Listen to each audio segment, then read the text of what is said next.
Hello everyone, this is lecture 10 of class 11th mole concept. I am Arun Raina, PhD NET JRF। तो ये 11th का first chapter है, chemistry scope importance हमने कर लिया है। Matter and its classification complete है हमारा। Physical quantities and units complete है। Appreciation and accuracy in measurement, significant figures and rounding off. Next हमने इसके बाद पढ़ा था एटॉमिक मॉलिक्यूलर मास और मोल कंसेप्ट। मोल कंसेप्ट हम 1-2 दिन में कंप्लीट कर देंगे अब। तो अब नेक्स्ट टॉपिक आ जाता है मोल कंसेप्ट। मोल क्या है? फर्स्ट है कि ये एक केमिस्ट्री का यूनिट है। जैसे डज़न एक यूनिट है, वैसे ही मोल भी एक यूनिट है। और इसको किसके लिए, डज़न को किसको काउंट करने के लिए यूज़ करते हैं? ऑरेंजेस हो गए, एप्पल्स हो गए, ग्रेप्स हो गए, ठीक है, बनानास, उनको काउंट करने के लिए। इसी तरह मोल किसके किसके को कैलकुलेट करने के लिए यूज़ होता है? एटम्स को, मालिक्यूल्स को, आयंस को, इलेक्ट्रॉन्स को, प्रोटॉन्स को। और रिप्रेजेंट करता है Avogadro's number of particle, that is 6.022 into 10⁻23 number of particles. अब इसकी आपको, अगर ये तो होगी इंट्रो, अगर इसकी कोई डेफिनेशन पूछे आपको मोल की, तो आपने फिजिक्स में भी मोल की डेफिनेशन पढ़ी है। मोल उतना amount of substance, amount of substance होता है, अमाउंट ऑफ सबस्टांस होता है जिसमें उतने ही नंबर ऑफ पार्टिकल्स होते हैं। नंबर ऑफ एंटिटीज बोल सकते हैं, पार्टिकल्स बोल सकते हैं, जितने 12 ग्राम, 12 ग्राम अगर इसको केजी में लिखना हो, 0.012 केजी ऑफ कार्बन 12 आइसोटोप। ठीक है, तो ये है इसका। तो a mole is of a substance is defined as the mass of substance containing the same number of fundamental units, मतलब particles, as there are atoms in exactly 12 gram of carbon 12 gram की जगह पे 0.012 KG भी लिखा होता है, और atoms लिखा है यहाँ पे। तो क्यों? क्योंकि ये कार्बन है।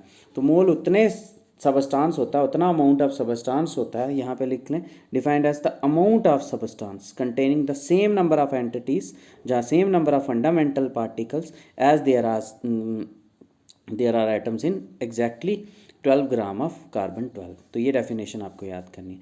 However during using the unit of mole, जैसे अगर आपको 1 डजन बोले कोई बनाना, तो उसमें कितने 12 बनानाज मिलेंगे, यानी 12 ऑरेंजेस। इसी तरह से अगर आप कोई मोल यूज़ करते हो, तो जैसे कोई बोलता है hydrogen, 1 mole hydrogen, 1 mole of H2, तो इसका मतलब होगा 6.022 इंटू 10⁻23, 10⁻23 नंबर ऑफ, ये क्या होंगे H2 के molecules, number of H2 molecules. क्यों? क्योंकि ये H2 क्या है? मालिक्यूल। अगर कोई बोले कि कितने एटम्स होंगे, तो फिर आपको पता होना चाहिए एक हाइड्रोजन में 2 एटम्स होते हैं, तो 2 इंटू 6.022 इंटू 10⁻23 नंबर ऑफ, फिर क्या आएंगे? हाइड्रोजन एटम्स आएंगे। क्लियर? ये लिखा है मोल ऑफ हाइड्रोजन एटम्स। अगर स्टार्टिंग में ही उन्होंने क्या लिखा है? हाइड्रोजन एटम, तो इसमें तो सीधा है कि mole of hydrogen atom means 6.022 into 10⁻23 atoms of hydrogen. Starting में भी हाइड्रोजन एटम दिए, तो हाइड्रोजन एटम ही डायरेक्टली निकलेंगे। नेक्स्ट है whereas mole of hydrogen molecule. अब हाइड्रोजन मालिक्यूल मिला, तो क्या मिलेंगे? 6.022 इंटू 10⁻23 मालिक्यूल्स ऑफ हाइड्रोजन। अब हाइड्रोजन का मालिक्यूल का फार्मूला होता है H2। तो अगर आपको इससे हाइड्रोजन मालिक्यूल से हाइड्रोजन एटम्स निकालने होंगे, तो क्या करोगे? 2 into 6.022 into 10⁻23 atoms of hydrogen. Clear? तो ये था हमारा मोल की डेफिनेशन। नेक्स्ट इसका फार्मूला, नंबर ऑफ मोल्स का फार्मूला होता है number of particles upon Avogadro's number. Avogadro's number को हम सीधे Na से भी लिख सकते हैं, N बेस में कैपिटल है, जहाँ N0 से भी लिख सकते हैं। नेक्स्ट मास अपॉन मोलर मास भी लिख सकते हैं। ये सारे फार्मूले बराबर हैं। Volume of gas at STP upon molar volume भी लिख सकते हैं। ठीक है, अब ये सारे इक्वल हैं। अगर अब मेरे को किसी ने पूछा, स्टूडेंट ने, कि इसको कब कौन सा फार्मूला यूज़ करना है, तो सिंपल है कि आपने क्या लिखना है, जो चीज़ गिवन होगी वो लिखनी है, और क्या निकालना है वो कैलकुलेट लिखना है। ठीक है, और कैलकुलेट, अगर मान लो कि आपको गिवन है मास, ठीक है, ये वाला फार्मूला, कैलकुलेट वॉल्यूम करना है, तो ये दोनों इक्वल करने, वॉल्यूम ऑफ गैस, ये दोनों इक्वल करने। अगर लेट अस सपोज कि आपको गिवन है नंबर ऑफ मोल्स और पूछा है आपको वॉल्यूम निकालो गैस की, तो ये वाले दो आपने इक्वेट करने। ठीक है, अगर आपको नंबर ऑफ मोल्स गिवन है और पार्टिकल्स पूछा है, तो ये वाला क्वेश्चन निकालना है। नंबर ऑफ पार्टिकल्स पूछा है और वॉल्यूम दी है, ये वाला यूज़ करोगे। तो इस तरह से यहाँ पे एवोगाड्रोस नंबर की वैल्यू होती है 6.022 into 10⁻23 mole inverse. Molar mass का नाम से ही पता चलता है, मास ऑफ 1 मोल, एक मोल का जो मास होता है उसको मोलर मास कहते हैं। और इसकी वैल्यू वही होती है जो उसके एटॉमिक मास के बराबर आती है, जहाँ मॉलिक्यूलर मास के बराबर होती है। उसका यूनिट होता है ग्राम मोल इनवर्स, ग्राम मोल इनवर्स। तो ये आ जाता है molar mass, mass of 1 mole of the element भी हो सकता है, कंपाउंड भी, फार्मूला यूनिट इसके क्या होते हैं, ग्राम मोल इनवर्स। और मोलर मास H2SO4 का, H का 1 इंटू 2 हो गया, S का A का 32 प्लस एक होगा 16 इंटू 4 64 हो गया। टोटल कैलकुलेट करके आ गया 98 और आगे ग्राम मोल है। मोलर मास NaCl का, Na का 23 होता है, Cl का 35.5 हो गया, नो को प्लस। मोलर वॉल्यूम क्या होती है, मोलर वॉल्यूम होती है volume of 1 mole of gas eight कहाँ पे, एसटीपी क्या होता है, standard temperature and pressure. Standard temperature कितना होता है 273 केल्विन, और प्रेशर कितना होता है 1 एटमॉस्फेयर। इस टेम्परेचर और इस प्रेशर पे मोलर वॉल्यूम कितनी आती है 22.4 लीटर लगाना है, मोल इनवर्स का मतलब है 1 मोल की, और मिलीलीटर में लिखना हो 22400 ml। सीसी होता है क्यूबिक सेंटीमीटर क्यूब, वो भी यही होता है मिलीलीटर के बराबर। तो ये आ गया। तो नेक्स्ट हम क्वेश्चन ट्राई करते हैं न्यूमेरिकल। कैलकुलेट करना है mass of an atom of silver, इसको फर्स्ट पार्ट को, एन एटम ऑफ सिल्वर निकालना है। तो इधर क्या कैलकुलेट क्या करना है, मास निकालना है भाई, और क्या दिया है, नंबर ऑफ एटम्स दिए हैं। कितने नंबर ऑफ एटम्स दिए हैं, 1। तो मास निकालना है, नंबर ऑफ एटम्स गिवन है। अब ध्यान से समझना इस फार्मूले को,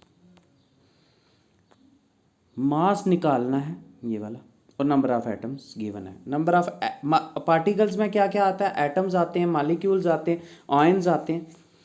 तो मास दिया है, मास निकालना है, नंबर ऑफ पार्टिकल। तो क्या फार्मूला लगाओगे, mass upon molar mass equal to number of particles upon Avogadro's number. Clear. तो ये है, आपने लगा दिया, मास निकालना है, नंबर ऑफ एटम्स दिए, एन एटम से पता चल गया नंबर ऑफ एटम्स 1 है, मास निकालना है। Mass upon molar mass equal to number of atoms upon Avogadro's. Mass कितना निकालना है, मोलर मास किसका, सिल्वर का, कितना होता है 108 gram mole inverse. Number of atoms कितने 1, एवोगाड्रोस नंबर कितना होता है 6.022 इंटू 10⁻23।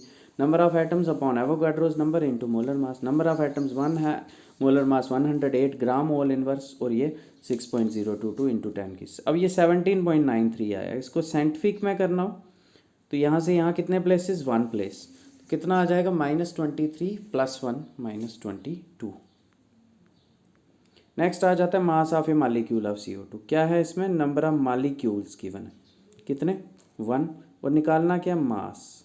तो क्या फार्मूला आ जाएगा, mass upon molar mass equal to number of molecules upon Avogadro's number. तो मास, नंबर ऑफ मॉलिक्यूल्स कितने 1, मोलर मास कितना, C का 12 और एक O का 16 32 और 44 हो गया। कैलकुलेट कर लोगे आप। Next question, calculate the number of moles. क्या निकालने, नंबर ऑफ मोल्स निकालने। ये अलग अलग पार्ट है। फर्स्ट पार्ट में क्या गिवन है, 390 नंबर ऑफ मोल्स निकालने हैं, और 392 ग्राम ऑफ सल्फ्यूरिक एसिड। ये क्या है, मास गिवन है। तो कौन सा formula, number of moles equal to mass upon molar mass, mass upon molar mass. तो ठीक है, मोलर मास सल्फ्यूरिक एसिड का, number of moles, mass of sulphuric acid 392, number of moles निकालने, number of moles equal to mass upon molar mass. Next question, 44.8 litre of carbon dioxide at STP, ये given है। तो मतलब क्या given है, volume given है at STP 44.8 litre, और निकालना क्या है, नंबर ऑफ मोल्स, ये उसी के पार्ट है। तो आ जाएगा number of moles equal to volume of gas at STP upon molar volume 22.4 litre. ये भी लीटर में, लीटर वाला फार्मूला लगाया, आ गया 2 लीटर कैंसिल, मोल इनवर्स ऊपर चले गया 2 मोल। नेक्स्ट आ जाता है, यही पार्ट आ गया दोबारा। Next, how many atoms and molecules of sulphur are present in 64 gram of sulphur. Sulphur का फार्मूला क्या है, S8। तो ये S8 है। तो बताओ इसमें से डायरेक्ट क्या निकलेंगे, मॉलिक्यूल्स निकलेंगे, नंबर ऑफ मॉलिक्यूल्स, मोल्स नहीं है, नंबर ऑफ मॉलिक्यूल्स निकालने। तो नंबर ऑफ पार्टिकल्स की जगह आएगा ये फार्मूला। और ये सल्फर है, इस डायरेक्ट निकल जाएंगे। और एटम्स निकालने होंगे तो क्या करोगे लास्ट में, एक मालिक्यूल सल्फर में कितने एटम्स होते हैं, 8, उस 8 के साथ मल्टीप्लाई कर लोगे। नंबर ऑफ मालिक्यूल्स गिवन क्या है, 64 ग्राम, गिवन क्या है, मास। तो फार्मूला लगाओगे नंबर ऑफ पार्टिकल्स मतलब number of molecules upon Avogadro's number equal to mass upon molar mass. Molar mass क्या आएगा सल्फर 8 का, S8 का, एक सल्फर का होता है 32, उसको 8 के साथ मल्टीप्लाई करोगे ये। तो गिवन है mass of sulphur 64, number of molecules और नंबर ऑफ एटम्स। डायरेक्ट क्या निकलेगा, molecules, number of molecules upon Avogadro's number equal to mass upon molar mass. Number of molecules equal to mass कितना 64 gram, Avogadro's number की value 256 gram mole inverse. Cancel किया 64 4 और ये 1.5055 into 10 की power 23 mole inverse. Next है calculate the number of atoms in of the constituent elements in 53 gram of Na2CO3। अब इसमें direct क्या निकलेंगे Na2CO3, अगर हम बोलें इसमें डायरेक्ट मालिक्यूल्स निकलेंगे, ठीक है, फार्मूला यूनिट्स निकलेंगे Na2CO3। Na कितने, फिर उसको 2 के साथ कर लोगे तो Na मिल जाएंगे, 1 के साथ कर लोगे C मिल जाएंगे, 3 के साथ कर लोगे O मिल जाएंगे।